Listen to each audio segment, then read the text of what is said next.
भारत की संस्कृति कई चीज़ों को मिला जुला करके बनती है, जिसमें भारत का लंबा इतिहास है। विलक्षण भूगोल और सिंधु घाटी की सभ्यता के दौरान बनी और आगे चल कर के वैदिक युग में विकसित हुई बौद्ध धर्म व स्वर्ण युग की शुरुआत और उसके अस्तगमन के साथ फाली फूली अपनी खुद की प्राचीन विरासत शामिल है।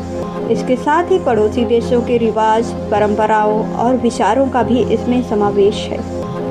पिछले 5 शताब्दियों से अधिक समय से भारत के रीति रिवाज, भाषाएं, प्रथाएं और परंपराएं इसके एक दूसरे से परंपरा संबंधों में महान विविधताओं का एक अद्वितीय उदाहरण देती हैं।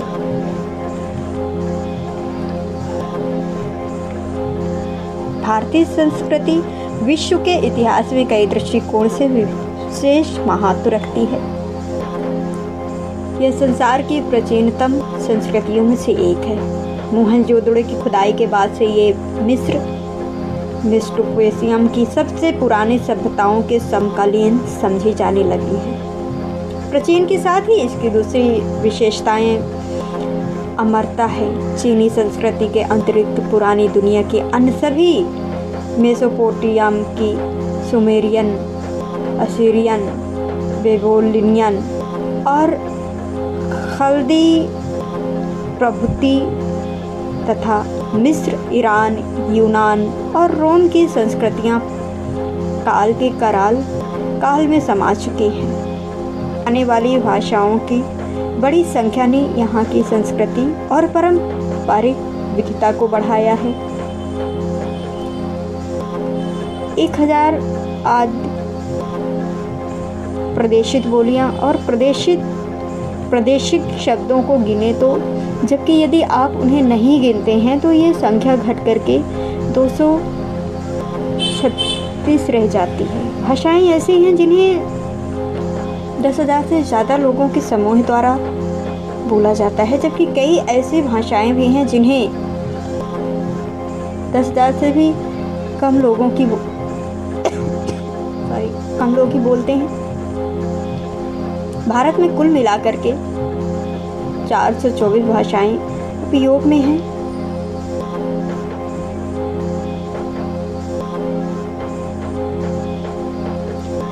यूनियन मकर के अनुसार भारतीय पारंपरिक संस्कृतियां अपेक्षाकृत कठोर सामाजिक पदानुक्रम द्वारा परिभाषित किया गया है। उन्होंने ये भी कहा है कि बच्चों को छोटी उम्र में ही उनकी भूमिकाओं और समाज के उनके स्थान के बारे में बताया जाता है।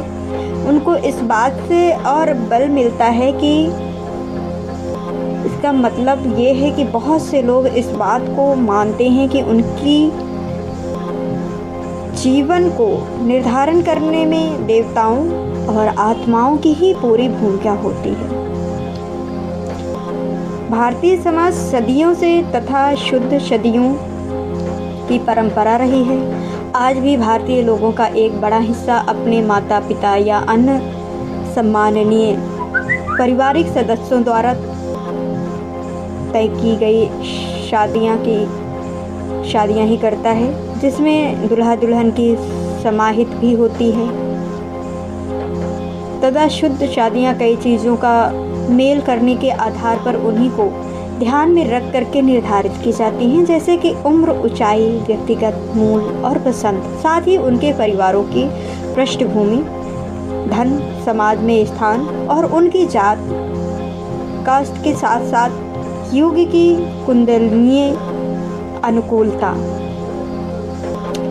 भारत में शादियों को जीवन भर के लिए माना जाता है और यहाँ तलाक की दर संयुक्त राष्ट्र अमेरिका की 40% की तुलना में मात्र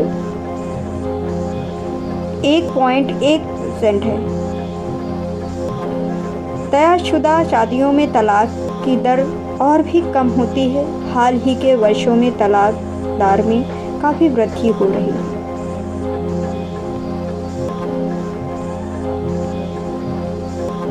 नमस्ते या नमस्कार। भारतीय उपमहाद्वीप में अभिनंदन या अभिनंदन करने के समान तरीके हैं।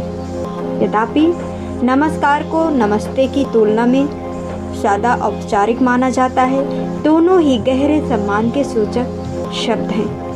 आमतौर पर इसे भारत और नेपाल के हिंदू, जैन और बौद्ध लोग प्रयोग करते हैं। कई लोग इसे भारतीय उपमहाद्वीप के बाहर भी प्रयोग करते हैं। भारतीय और नेपाली संस्कृति में ये शब्द लिखित या मौखिक बोलचाल की शुरुआत में प्रयोग किया जाता है। हालांकि विदा होते समय भी हाथ जोड़ते हुए यही मुद्रा बिना कुछ कहे बनाई जाती है। योग में योग गुरु और योग शिष्यों द्वारा बोले जाने वाली बात के आधार पर नमस्ते का मतलब मेरे भीतर की रोशनी तुम्हारे अंदर की रोशनी का सत्कार करती है।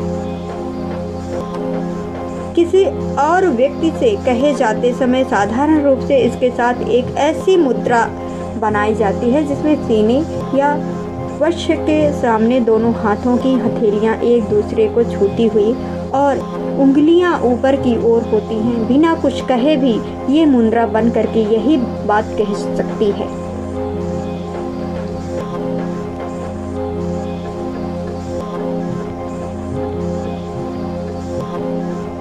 महिलाओं के लिए पारंपरिक भारतीय कपड़ों में शामिल है साड़ी, सलवार कमीज और घाघरा चोली, लहंगा, धोती, लुंगी और कुर्ता पुरुषों के पारंपरिक वस्त्र हैं।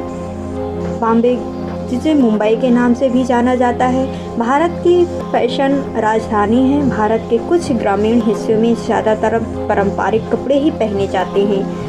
दिल्ली, मुंबई, चेन्नई, अहमदाबाद, पुणे ऐसी जगह हैं जहां खरीदारी करने के शौकीन लोग जा सकते हैं। दक्षिण भारत के पुरुष सफ़ेद रंग का लंबा चादर नुमा वस्त्र पहनते हैं, जिसे अंग्रेजी में धोती और तमिल में वेष्टी कहा जाता है। धोती के ऊपर पुरुष शर्ट, टी शर्ट या और कुछ भी पहनते हैं, जबकि महिलाएं साड़ी पहनती हैं, जो कि रंगे बिरंगे कपड़ों और नमूनों वाला एक चादर नुमा वस्त्र है। ये एक साधारण या फैंसी ब्लाउज के ऊपर पहनी जाती है। भारतीय साहित्य की सबसे पुरानी या प्रारंभिक कृतियां मौखिक रूप से प्रेषित थी।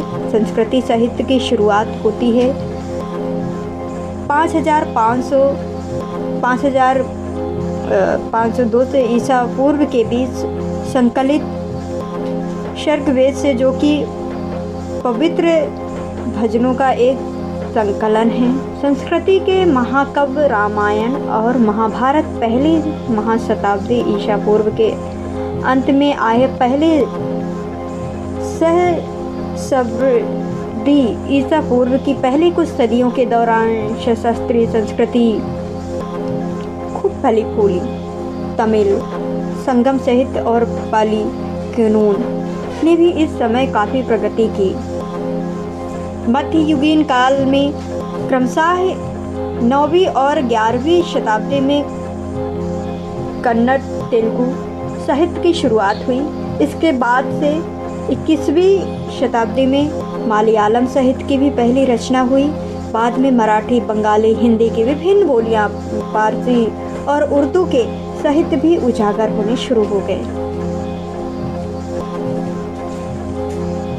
ब्रिटिश राज के दौरान रविंद्रनाथ टैगोर के कार्यों द्वारा आधुनिक साहित्य का प्रतिनिधित्व किया गया। रंगमंच भारतीय संगीत और नृत्य के साथ साथ भारतीय नाटक और थिएटर का भी अपना लंबा इतिहास है।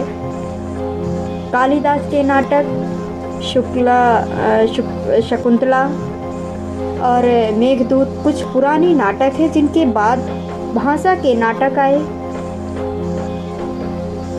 2000 साल पुरानी केरल की कुटियाम विश्व की सबसे पुरानी जीवित थिएटर परंपराओं में से एक है। ये सख्ती से नाटक शास्त्र का पालन करती है। कला के इस रूप में भाषा के नाटक बहुत प्रसिद्ध हैं।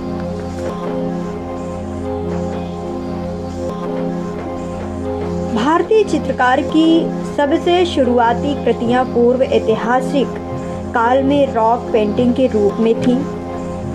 भीमबेटका जैसी जगहों में पाए गए पेंटिंग्स, जिनमें से कुछ प्रस्तर युग में बने थे, इसका उदाहरण है। प्राचीन ग्रंथों में दर्घ के सिद्धांत और उपाख्यानों के जरिए ये बताया गया कि दरवाज़ों और घर के भीतरी कमरों में जहाँ मेहमान ठहराए जाते थे, उन्हें पेंट कराना एक आम बात थी। अजंता, बाघ, एलोरा और चितनवसला के गुफा चित्र और मंदिरों में बने चित्र प्राकृतिक प्रेम को प्रमाणित करते हैं। सबसे पहली और मध्यकालीन कला हिंदू, बौद्ध या जैन है। रंगे हुए आटे से बनी एक ताज़ा डिजाइन रंगोली आज भी कई भारतीय घरों में, मुख्यतः दक्षिण भारतीय घरों के दरवाजे पर आमतौर पर बनी देखी जा सकती है। मूर्तिकाल। भारत की पहली मूर्तिकाल के नमूने सिंधु घाटी सभ्यता के ज़माने के हैं, जहां पत्थर और पीतल की आकृतियों की खोज की गई। बाद में जब हिंदू धर्म और बौद्ध धर्म और जैन धर्म का विकास हुआ, भारत के मंदिरों में एवं पीतलों की कुछ बहुत जटिल नक्काशी के नमूने बने हुए विश्वलायक मंदिर जैसे कि एलोरा ऐसे भी थे जिन्हें शिलाखंडों से नहीं बल्कि एक विशाल लायक चट्टान को काट करके बनाया गया। उत्तर पश्चिम में संगमरमर के चूने एक प्रकार की शिस्ट या मिट्टी, इससे उत्पत्तित मूर्तिकाल में भारतीय और शास्त्रीय हेलेनिस्टिक या संभावित रूप से ग्रीक रोमन प्रभाव का भारी मिश्रण देखने को मिलता है। लगभग इसी के साथ ही मथुरा की गुलाबी बालुआएं पत्थरों की मूर्तिकला भी विकसित हुई। इस दौरान गुप्त के शासनकाल में भी